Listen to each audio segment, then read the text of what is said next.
All right, new space, but still the same horribly hard at-home workouts. And I realized I did a poll last night. I haven't done a dumbbell back day yet, so let's get after that.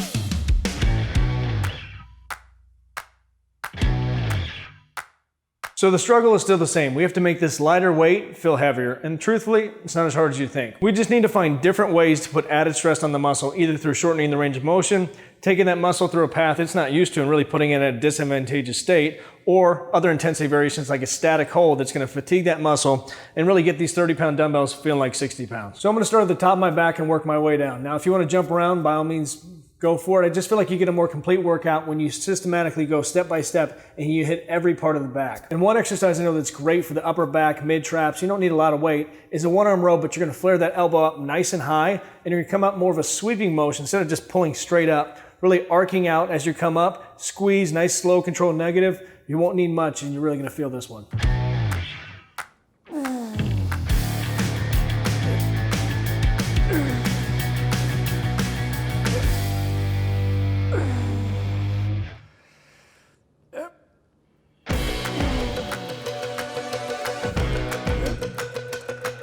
All right, so the way we're gonna hit those lats is a little bit different, kind of counterintuitive, because what I want you to do is actually roll forward, disengage that lower, mid back, and lay against those legs, and what that's gonna do is isolate it down just to your lats. And what we're gonna try to do here is mimic a cable pullover, but since we're gonna get gravity, you have to shorten that range of motion, so it's just the top portion of the movement.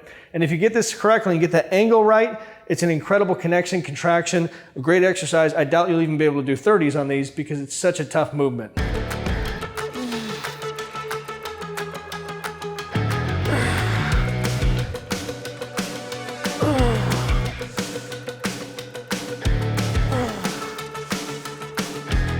All right, so what we're gonna do is continue to crank on those lats, but move lower down that back into those lower lats and mid back. So the way you're gonna do these is really depend on your hamstring flexibility. In a perfect world, you go completely parallel to the floor. From there, coming up to about 45 degrees, squeeze, hold for about 2 seconds, and then back down to parallel. You're never gonna get any flexion forward. It's gonna be completely flat to hyperextended back, squeeze for 2 seconds, back down to flat.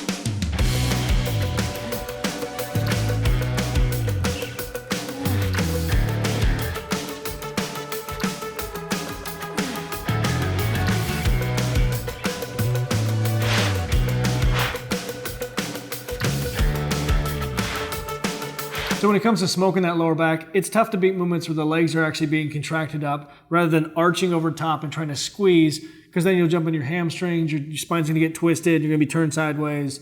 I mean, we've all seen those Planet Fitness videos with the crazy people trying to do hyperextensions. If you don't know what I'm talking about, it's probably you. So if you're that one guy who went on the rogue site and bought everything they had before this got crazy, then by all means use your reverse hyperextension. But for the rest of us, you can still get a great contraction by laying on the floor, arching that upper back up so it puts more stress on that lower back, and just a nice controlled squeeze with those lower legs. Squeeze, hold for about 2 seconds, and then back down.